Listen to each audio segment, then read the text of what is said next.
¿Y usted ya conoce la aplicación Vive Segura? Se trata de una plataforma para denunciar todos los actos relacionados con la violencia sexual.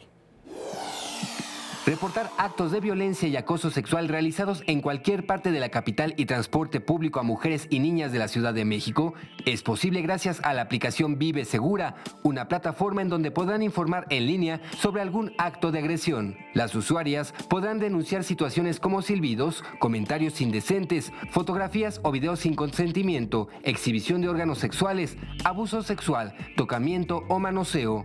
Información a la cual se le dará seguimiento por un equipo integrado por InMujeres CDMX, la Procuraduría General de Justicia del Distrito Federal, las Secretarías de Seguridad Pública y de Salud, así como el C4. Para ello deben acceder al portal vivesegura.cdmx.gov.mx o bien descargar la aplicación Vive Segura, ingresar datos personales como nombre, fecha de nacimiento, nacionalidad, de igual forma el lugar donde ocurrió la agresión, tipo de acoso, fecha y hora de los hechos. Con ello, será otorgado un folio para dar seguimiento por medio de una denuncia en el Ministerio Público respectivo. A la fecha, más de 1,000 descargas se han realizado de este servicio. Otra de las asistencias que proporciona Vive Segura es el asesoramiento por parte de abogadas y psicólogas de InMujeres, ubicación de unidades de atención a víctimas de violencia y orientación a los teléfonos 5512-2836, 5658-1111 o al 066.